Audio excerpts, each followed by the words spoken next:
let's start off with the main reason why the R8 ended up on my radar in the first place, the sensor. Inside this small, unassuming camera body is a 24.2 megapixel full-frame CMOS sensor from the R6 Mark II. Paired with the sensor is Canon's latest Digic X processor, and if this processor sounds familiar, that is because it is the exact same processor powering their flagship R3 camera. So not only does the R8 utilize the sensor from the R6 Mark II and the processor from the R3, but the dual pixel AF2 system is also borrowed from the R3, making this camera a mismatch of parts from cameras costing 2 to 3 times as much. And for that reason, I wanted to get hands-on with this camera and see if it really is too good to be true.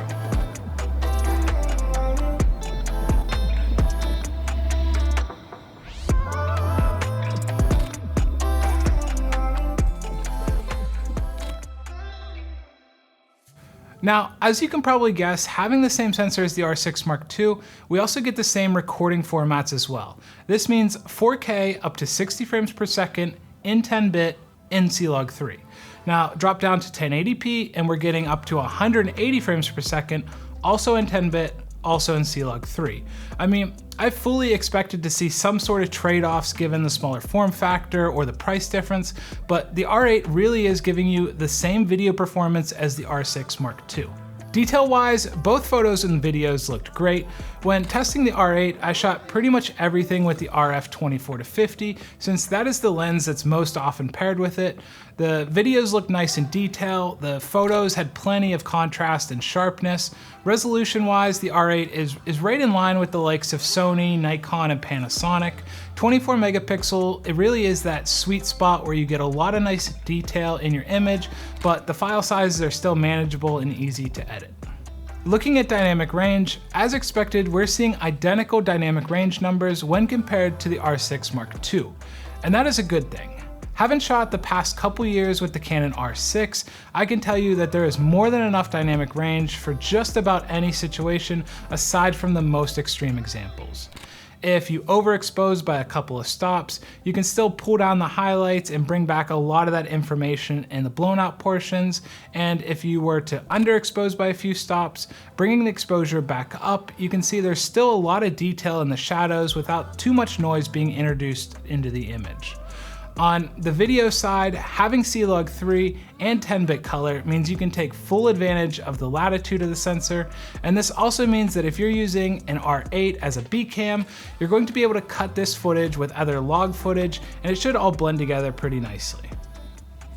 Noise-wise, being full frame, you can be pretty lenient with the ISO. There's always going to be that trade-off between resolution and sensitivity, and the R8 strikes a nice balance of being decently high resolution while also having pretty good noise control.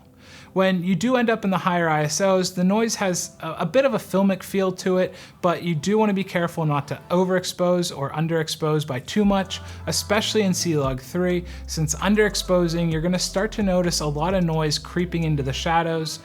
For my best shots, I noticed I was overexposing by about 1/3 to 1/2 of a stop.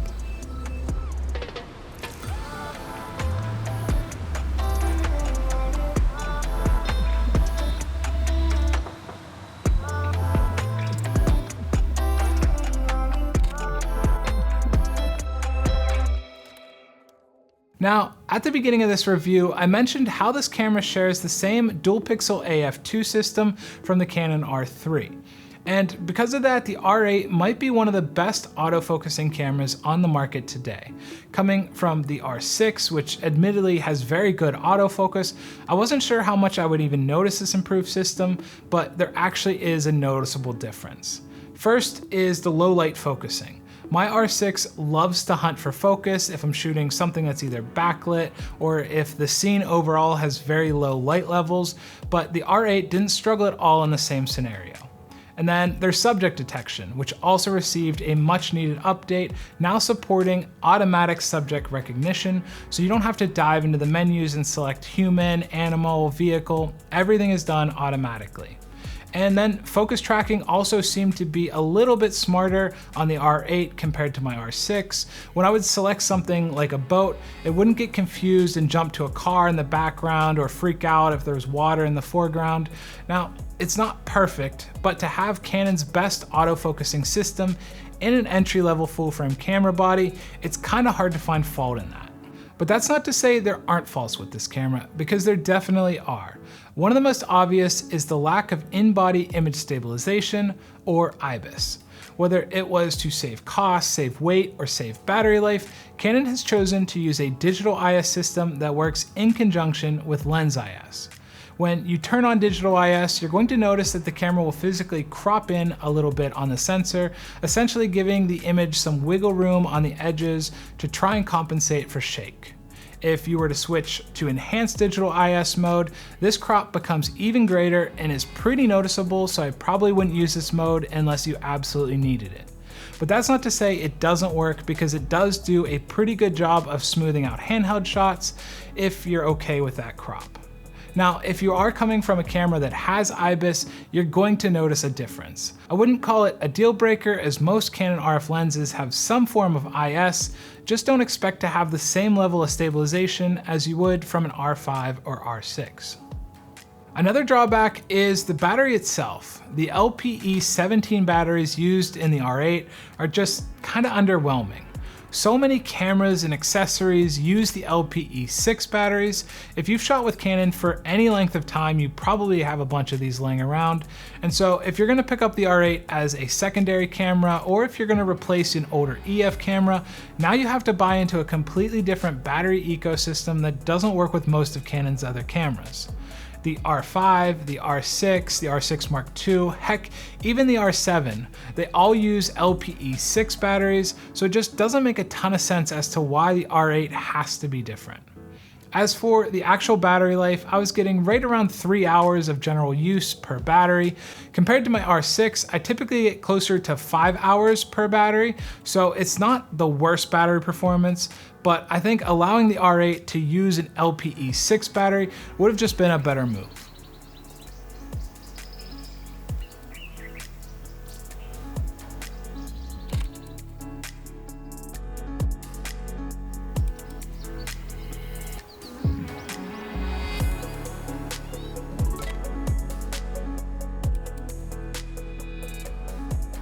When it comes to media, Canon kept it simple, one single SD card slot that is UHS 2 compatible. And that same simplicity can be felt when it comes to the camera design itself. Gone are a lot of the buttons and dials. There's a simple toggle on the top left that switches you between photo mode and video mode. Both of these modes save your settings, which is nice, and I actually found this to be a much quicker way to jump back and forth instead of constantly having to spin the mode dial like you do on an R6 and R5. Moving to the right side, you have two dials that can be configured to adjust aperture, shutter speed, or ISO. And in this regard, I did miss having a third dial at the back so that all three have their own dedicated dials for on-the-fly adjustments.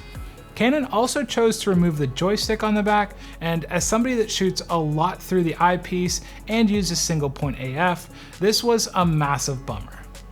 Those gripes aside, the build quality of this body feels very premium, the screens are of good enough quality, and it does feel like a camera body that can take some abuse, which is kinda wild given that it weighs less than a pound.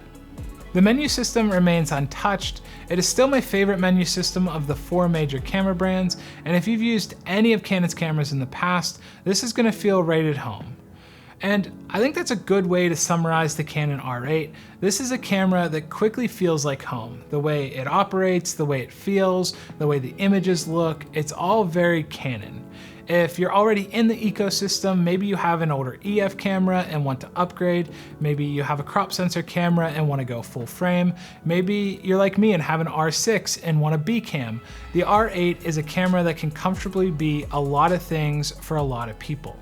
And for those just getting into photography and filmmaking, the R8 gives you all of the tools to learn and grow for many years to come. As always, if you have any questions regarding the R8 or the RF 24-50, leave those in a comment down below. Thank you so much for watching, and I'll see you in another one.